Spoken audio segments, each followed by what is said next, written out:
Maya walked through our apartment door at 7:30 with purple bruises on her shins. She was still wearing her white Sunday dress, now wrinkled and dirty. "Mommy," she whispered, tears streaming down her face. "Uncle Tom pushed me really hard." I knelt down and examined her legs. 2 distinct bruises, fresh and angry-looking. "Tell me exactly what happened, sweetheart." Everyone was taking the big family picture outside. I was standing with Grandma and Aunt Lisa. Then Uncle Tom said maids and their kids don't belong in family photos. He pushed me away and I fell on the stone steps. I felt something cold settle in my chest, but I kept my voice gentle. "Did anyone help you up?" Aunt Lisa looked away. Grandma said I should go play in the garden until the adults were done. Maya's bottom lip trembled. They all just kept smiling for the camera like nothing happened. I hugged her carefully, avoiding the bruises. "Go wash up and put on your pajamas. I'll make you some hot chocolate." While Maya was in the bathroom, I stood at our kitchen window looking out at the city lights. Our modest 2-bedroom apartment was clean and comfortable, but it was worlds away from the sprawling estate where my brother Tom now lived. The estate that had belonged to our parents. The estate everyone assumed Tom controlled. I pulled out my phone and made a call. "Evening, Mrs. Peterson," came the voice of Harold Blackwood, the family attorney who'd handled my parents' affairs for 30 years. "This is unexpected. Harold, I need you to prepare documentation. Full documentation of the family trust structure. I want everything ready by tomorrow morning." There was a pause. "Are you sure? Once this becomes public knowledge." "Tomorrow morning," I repeated. 9 a.m. "I'll meet you at the estate." After Maya fell asleep, I sat at our small dining table with a cup of tea, thinking about how we'd gotten here. My parents had died in a car accident 6 years ago when Maya was just 2. The funeral had been a blur, but I remembered Tom's face when the will was read. His shock, his anger, his disbelief that everything had been placed in an irrevocable trust with me as the sole trustee. The estate worth approximately $42 million. The investment properties generating $2 million annually. The stock portfolio. The art collection. All of it controlled by me with one specific instruction. Provide Tom with a comfortable living allowance as long as he treated the family with respect and dignity. I'd been 26 then, fresh out of graduate school, and I'd made a decision. I would let Tom live at the estate. Let him think he was in charge. Let him host the family gatherings and play the patriarch. I would live quietly, work my museum curator job, raise my daughter, and stay out of his way. As long as he was decent to people, I saw no reason to humiliate him publicly. But pushing my child down stone steps and calling her a maid's daughter? That crossed a line that couldn't be uncrossed. The next morning, I dropped Maya at school early and drove the 40 minutes to the estate. The iron gates were already open for the gardeners. I parked near the service entrance and walked around to the main house. Tom was having breakfast on the terrace, reading the financial section. My sister-in-law Patricia was beside him, scrolling through her phone. Through the French doors, I saw my Aunt Margaret in the sitting room, along with Tom's business partner David. I walked onto the terrace. Tom looked up, surprised. "Sarah? What are you doing here on a Monday morning? Don't you have work?" "We need to talk," I said quietly. "All of you. Living room. Now." Patricia laughed. "Excuse me? You can't just barge in here and start giving orders." "Living room," I repeated. "Harold Blackwood is arriving in 10 minutes with documentation you'll all want to see." Tom's face reddened. "Harold, why would you contact our family attorney without discussing it with me first?" I didn't answer, just walked inside. They followed, confused and irritated. Aunt Margaret stood when we entered. "Sarah, dear, what's this about? Tom mentioned you were upset about some playground incident yesterday." "Playground incident?" I turned to face her. "Maya has bruises from being pushed down stone steps. Because Tom decided she wasn't worthy of being in a family photograph." Tom waved his hand dismissively. "Don't be dramatic. I barely touched her. She was standing in the wrong spot, blocking Aunt Margaret. I just guided her aside." "You kicked her," I said, my voice level. "And told her maids don't belong in pictures." Patricia rolled her eyes. "Oh please. Tom told me about this. Your daughter was being disruptive, running around during a formal photo. He simply redirected her." "She was standing still next to her grandmother," I said. "She wasn't running anywhere." The doorbell rang.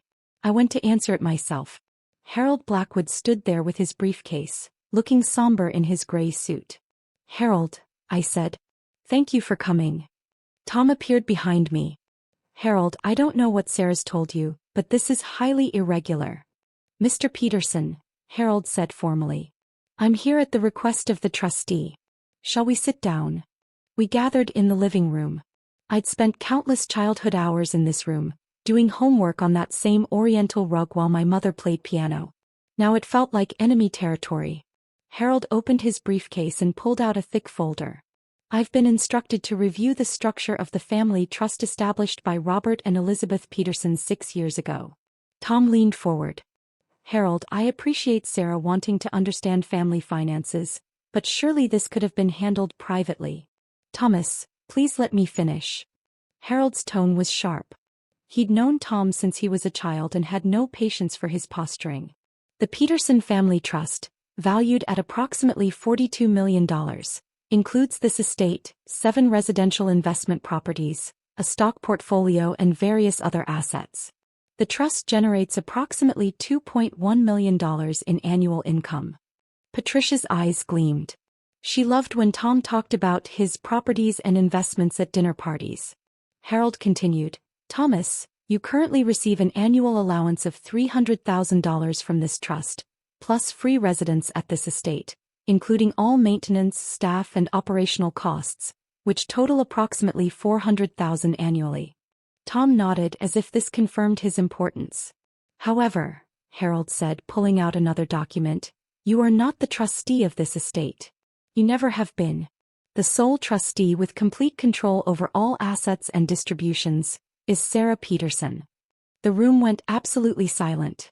Patricia spoke first. That's ridiculous. Sarah lives in a tiny apartment downtown. She works at a museum. She controlled $42 million. She does control it, Harold said simply. And she has since your in-laws passed away. Every dollar Thomas receives, every expense paid for this estate, every investment decision has been authorized by Sarah for the past 6 years. Tom's face had gone pale. That can't be right. Dad wouldn't. Your father's will was very specific, Harold interrupted. He was concerned about your judgment regarding money. He and your mother discussed this at length before the accident. They wanted to ensure the family wealth was preserved and used responsibly. I finally spoke. I've let you live here, Tom. I've approved your allowance without question. I've stayed out of your way and let you play the role of family patriarch because I thought it made you happy. I never wanted to humiliate you. But you pushed my daughter down the stairs, I continued, my voice steady. You called her a maid's child. You taught your family to look down on us because we don't live in a mansion. Aunt Margaret's hand went to her mouth. Sarah, I didn't know. But Tom always said he was managing everything. He manages nothing, I said. Harold, please explain the terms regarding Tom's allowance. Harold nodded. The trust document specifies that Thomas receives his allowance and residence, contingent upon treating all family members with dignity and respect. The trustee has sole discretion to determine if this condition is being met. Tom stood up abruptly. You can't cut me off over a misunderstanding with a child. I can, I said quietly. And I am. Effective immediately, your allowance is suspended. You have 60 days to vacate the estate. This is my home. Tom shouted. You can't just throw me out. It's not your home. It never was. It belongs to the trust and I control the trust. I turned to Harold. What about the investment properties? Harold flipped through his papers. Thomas and Patricia currently live rent-free in the primary estate. However, Thomas has been telling friends and business associates that he owns the 7 investment properties personally. He's been using them as collateral for business loans. My eyes narrowed. He's been what? He can't actually borrow against them since he doesn't own them, Harold explained. But he's been representing to potential investors that he has $7 million in real estate assets backing his ventures. Patricia stood up. This is insane. Tom, tell them this is all a mistake. Sit down, Patricia, I said, and something in my voice made her sit. I turned to David, Tom's business partner, who'd been silent this whole time. David, you invested in Tom's development project last year, the one he said was backed by Family properties. How much? David looked sick. 200,000. He said the properties were worth 7 million and the project couldn't fail. The project already has failed, I said. I reviewed the accounts last night. Tom has lost everything you invested, plus another 300,000 of his allowance money. He was planning to use next quarter's allowance to cover the losses before you found out.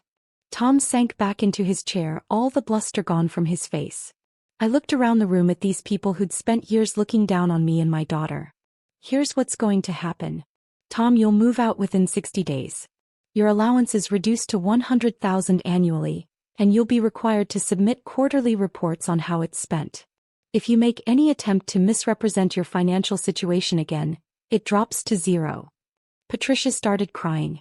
Where are we supposed to live? I don't particularly care, I said. But I'll give you 3 months of your current allowance to help with the transition.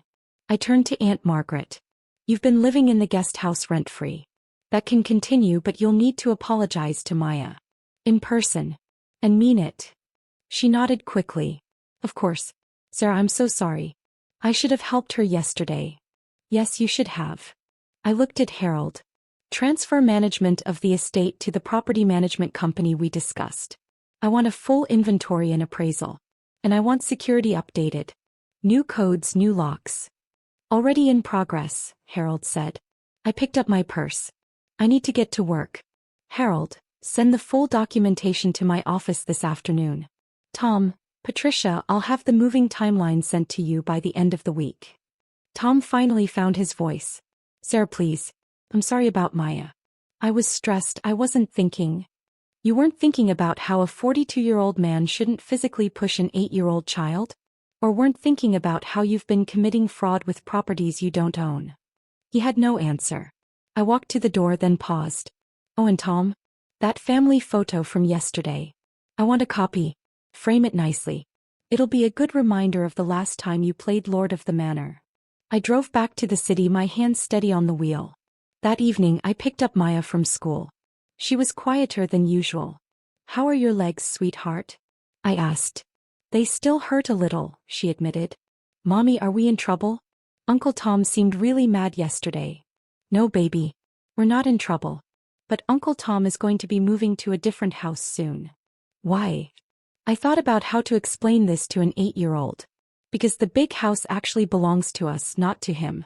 And when people live in someone else's house, they need to be kind and respectful. Uncle Tom forgot that. She was quiet for a moment.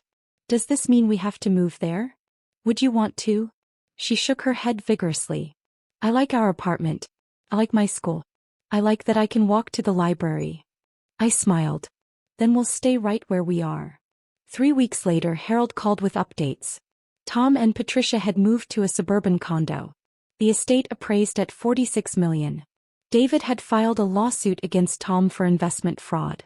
Aunt Margaret had apologized sincerely to Maya with flowers and books. Thomas has requested a meeting to apologize, Harold said. No, I said immediately. If he's truly sorry, he can write Maya a letter explaining why what he did was wrong. If it's sincere, I'll consider supervised visits at neutral locations. That night I tucked Maya into bed and she looked up at me. Mommy, were Grandma and Grandpa rich? They were comfortable. They worked hard and saved their money. And they left it to you? They left it in a trust for our whole family. My job is to take care of it and use it wisely. Like how I take care of Mr. Whiskers?